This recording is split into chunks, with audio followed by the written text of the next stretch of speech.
Okay, so this is where my old spot was. Not exactly right here. It was more so like over there somewhere. Like somewhere down there. Because I know at one point before I moved the third time, I had my tarp tied to the fence. Which, of course, when the rain really hit, that didn't do anything. But that's also because some of the pegs were like in the ground because there's no trees over here. But I didn't want to be up in there. Because I didn't want to go that deep, and plus there was people up here. I don't know if there still are. I think a lot of people moved after the whole flooding thing happened in January, which is when my tent went down. There was more grass last time I came out, but I guess the people came through and cut the grass and cut the trails. Because apparently if you walk through here long enough, I don't know in what direction, but it could get to the college, not the college, the university. But yeah, this was my old spot. Still don't understand how this would necessarily mess my back up. Plus, it was a lot more clear then, but it was also becoming spring or summer or something like that. So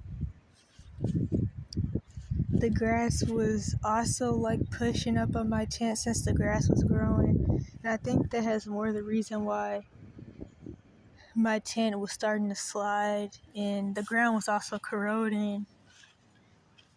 It was kind of funny. I was trying to ignore all of it. But that's why I gotta work on my health though.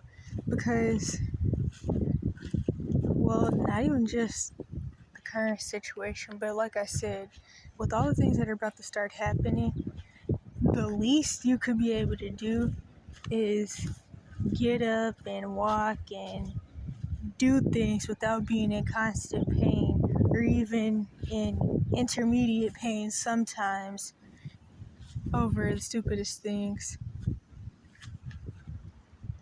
I talked about this in unlisted videos about my health, but I did end up getting some more HCl and digestive enzymes.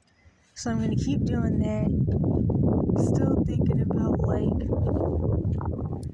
getting not probiotics, but some other type, or maybe it was probiotics, soil and plant-based. So that can help with fighting off any bad bacterial overgrowth. Because the thing is, I was under the impression that I don't have SIBO, or it doesn't even have to be SIBO. It could be large intestinal overgrowth of bacteria. But I mean, basically what I found out yesterday is that the symptoms that I have when I do fast is signs of bacterial overgrowth. So I still have that. Of course, if I take the HCl and the enzymes long enough, which I plan to do that for a couple of months, however many months I can keep getting them and still need them, that should also help with killing off any bad bacteria. I do still wish I could do the diet that I really want to do. Maybe not even, it doesn't even really have to be carnivore at this point, even if it was fruit and vegetables or just fruit or something, but I don't really think I'm going to be able to do that. And what was that? It was something else with that. Don't remember what it was, but oh yeah, I remember. Another thing is even if I did do a fruit and vegetable or just fruit fast, my issue with that is I don't really feel like I'd be able to get enough calories and stuff out of that, and that's my issue with that. Also is the fact that I can't even really digest fruits and vegetables, but of course if I'm taking the enzymes or the HCl, then that's not going to be an issue anymore. So now it's just actually being able to get what I need out of that when I can already barely function sometimes due to the overall health issues. But that's what I'm going to be working on. And my advice to everybody, since this channel is also about issues with the systems in general. I know I focus on the Cash for Kids system, but since that whole situation, me piecing that together, and honestly, even before I got put in the Cash for Kids system and any of that stuff happened, I already seen issues with the systems, and I've just ended up seeing even more, even before I ended up out here. Because I mean, even before I first became quote unquote homeless or whatever, at 16, I remember I would talk about issues with homelessness, and I had just saw there was a lot of issues with that. Like, I was saying that people first become homeless by themselves somewhere from 7 to 16 before I even ended up in the situation myself at 16. In fact, funny enough, when I was 16 and I actually found out the definition of homelessness, I had kind of found out that I was actually homeless a lot throughout my life, although with my dad, but I didn't know that hopping around to different girlfriends' houses and getting kicked out all the time, I didn't know that that was even considered homeless. So there's that. That was kind of funny to find out. I think I'm about to get stung by something. It wasn't that much of a rude awakening though, because I remember, like, one time, one of my elementary teachers had said something to me about me being homeless, although I don't really remember if that situation was specifically about the hopping around to different girlfriends' houses, or if it was like just about the fact that the bathtub and stuff in my grandma's house was broke. Because I remember the teacher had like gave me some advice on how to be as clean as possible if you're not really able to change or wash clothes. And she had said something about when she was homeless or something like that. But it didn't really ring a bell to me. So there was that. That was kind of funny to find out. Funny isn't interesting. But yeah, so since I focus on talking about the issues of the systems in general as well, like systems and how they affect anybody, not just kids and teens or homeless people, but really anyone. Like I said in my last video, I advise everyone, whether you like have a house or not, to learn about gardening and greenhouses and what was the other thing? Hunting. Fishing goes along with hunting. Bushcraft, wilderness survival, building shelters, purifying water, making salt water drinkable, all those things, starting a fire. That's something that I'm really like focusing on, the fire thing right now.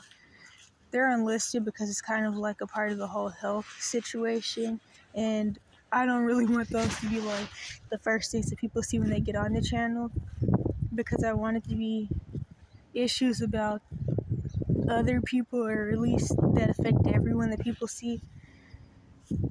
So the videos are unlisted, but the playlist is public.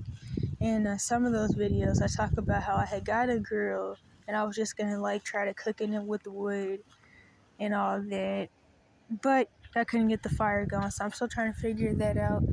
Even though I didn't want to, I got some lighter fluid for just in case. But I don't want the food to like have a chemical taste. I also just rather not use that. I may still have to. It's good to have.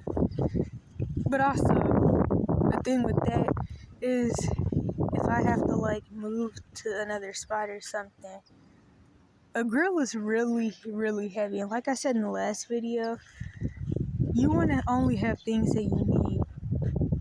Just like when you're escaping the cash for kids system or any abuse situation, you're doing the lay low till 18 thing. You don't want to leave with like 5 bags or 3 suitcases. You want to only have the amount of clothes that you need. And I always say a pair of clothes for when it's hot and a pair for when it's cold. You don't want to have a whole bunch of stuff you have to carry around, because for one, that's going to mess your back and stuff up too. And it's just really impossible to carry thousands of things around. So I definitely need to know how to do a fire just by itself. And of course, I already read a little bit about it. But the thing for me though, I don't really like just reading stuff. I kind of used to, but really not anymore. I really rather do something and see it to be able to actually know how to do it than just read about it. Because one of my wilderness survival books or whatever talks about starting a fire and like how you set the rocks up and set up the sticks. I've watched videos about it, but that wasn't even really that useful for me. I still like need to know how to do it. I don't like asking people for stuff or asking people for help, but someone did offer because I mentioned how I was struggling with it. And so I guess if I see them today at the youth resource center, I ask them if they're still like able to teach me how to start a fire. I don't really know where we do it at though, because it's kind of early right now, and that's something better to do in a parking lot that's like full of either street or concrete or whatever, and also that's closed. Not a good thing to do while places are open. But oh yeah, and then learning foraging. I'm still working on that. I really tried to make sure I got a book that was like actually about the region I'm in, but still most of the stuff in the book is about plants that are kind of mostly on the East Coast or in Georgia. Really tried to avoid that. It's still good though. Like the mushrooms it talks about, a lot of those are here. But I don't really like mushroom, but I mean, of course, when things really hit the fan, it's not about what you like eating, it's about what you can eat, what you have, and what's actually good for you. It's all about getting the vitamins and minerals and nutrients and stuff that you need. That's really what it's about in the end. And something that I learned is that when things really hit the fan and you're low on food and you haven't like went back out to go get food or hunt or whatever, the best food is all the stuff that you've kept throughout the months or days or whatever. That's the stuff that you don't like, because that's what you're going to be eating when you really need something to eat. And that's good to keep in mind. So when stocking up, whether in a house or not, make sure you get a whole bunch of things that you know you don't like, so like you wouldn't eat them before you need them. But really you should work on like having problems with just sitting around eating all day anyway, because that's the issue within itself. But you definitely don't want to eat stuff that you need to save. And trying to think about something else important to say.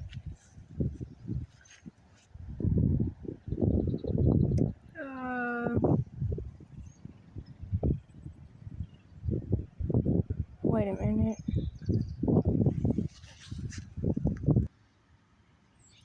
Okay, so another thing. I probably someone mentioned this in the last video, but no, not the last video. This was another video where I mentioned the whole bum term, which basically being a bum is supposed to mean like, one, usually you're homeless, but you don't really have to be homeless to be called a bum. But it's really supposed to mean that like you don't take care of yourself. But the thing is, when things really hit the fan, everyone's going to find out who really can take care of themselves. Those are going to be the people that have fell into the trap of believing that their whole life revolves around having nice cars to brag about on Instagram or posting pictures in front of other people's cars on Facebook. And some job or some career bragging about that. They're bragging about being rich. I mean, for one, the stock market's gonna crash probably, but well, no, other things will probably have already hit the fan by then, but that's gonna be another crap hit the fan situation. These are gonna be the people who are gonna be jumping out their windows and stuff because they feel like life is nothing but materialism, and they don't know how to live life without being able to go to Walmart or something to get food, and they don't know how to hunt, they don't know how to get food for themselves. Those are going to be the real people who are going to find out who's a bum that doesn't know how to take care of themselves. And like I said in the last video, I mean, there's plenty of homeless people who don't know how to do that stuff for themselves, and I really feel like if you're already a vagabond or a nomad or whatever in the world you call yourself, or you're homeless, you might as well be learning those things like hunting and foraging and all that stuff I mentioned already. I really don't understand why you're not. People in houses, they need to too, definitely. But I don't understand why people who are already out here aren't doing those things. You're just setting yourself up. Because personally, I don't want to be dependent off of anybody. I don't want to be dependent off of some system or these shelters that everybody knows are like prisons. Although, of course, the one that I was talking to go into, luckily, is low barrier. But I can tell by how things are changing that it's slowly turning into the usual conservation camp type shelter. But anyway, you don't want to have to depend off of things like that. And when things really hit the fan, things like that probably aren't even still going to be running. Like, once money goes down the drain, especially where I'm at, when the US dollar goes down the drain and the people who run these places aren't getting paid anymore, or they're not getting paid anymore off of it, nobody's going to be there, and there's not going to be any food, and the water is not going to work probably. I mean, the water sometimes it already doesn't work. So you don't want to be the person who's still dependent off of the systems. And you already know that, like, there's no system put in place to help anybody regardless of what the situation is. Doesn't matter what it is. Or at least if you've been watching these videos, I mean, you already know that I talk about that all the time with, like, other situations that I've been in myself or that I've seen other people in. So, yeah, if you already know that, then I don't really get why you're not trying to learn these things for yourself. That's how I feel anyway. One good thing to start off with, well, no, let me rephrase it. The two most important things to start off with when it comes to learning wilderness survival, bushcraft, or maybe off-grid survival, but I don't know though, I don't really think that should be a term that much, because, like, I mean, wilderness survival, there already is no grid. Some people talk about setting up solar panels, but I don't know. I'm not really into that. I'd rather just be able to get by without electricity. I don't even really like modernization of society anyway. So, the important things to start off with is shelter. So you can, like, have somewhere to put your stuff and somewhere to keep in your body heat and to protect you from the weather. Some people call it protecting yourself from the quote-unquote elements. That, and of course, hunting and foraging. If you don't, well, gardening is good too. That's a good thing to learn. That could take a while though, and that depends on the seasons. So if you can't do anything else, learn to build a shelter. Learn to make clay or mud at least. Really, I guess maybe that's similar, because that's good for, like, filling in the gaps for your log cabin or whatever, so that way bugs and rain and stuff isn't coming through. There's a couple different ways that you could, like, figure that out, but you're gonna need clay though. So that, and hunting, foraging, and gardening. Because the thing is, the people who run around calling other people bums and stuff, who don't know what to do when there's no food in the stores, they're gonna be dying really quick, even though, to a certain extent, especially if you don't live in a city and you live, like, near the woods, there's food all around you pretty much. You just have to know what's food and what's not food. And also, you have to know about preserving food, which is something else I need to hurry up and start learning. But it's like, I mean, I don't really have anywhere right now to hang salt-dried meat. That's the issue with that. But that's really good to know. And then, like I said in the last video, for hunting or for fishing, cleaning it out, that's pretty that's somewhat simple. You just need to know to take out the intestines and all that, and then that's pretty much it from what I've seen with that. I mean, of course you gotta clean it. Oh yeah, and that reminds me. You're gonna learn how much water you need to keep for drinking and how much water you need to keep for other things like boiling it for showering or using it for washing your hands or cleaning food. You're gonna have to have some balance with that. And so yeah, I guess that's kind of what this channel is gonna be about too now. Surviving without the system, since the systems are already bullcrap anyway. Society's pretty much a cult, if I haven't learned anything else. So yeah, and even before things really got bad in my situation and things I've had to watch myself and others go through in and outside the Cash for Kids system, people don't really know how many systems are actually put in place to keep you in this revolving door cycle of failure, I guess. I don't know.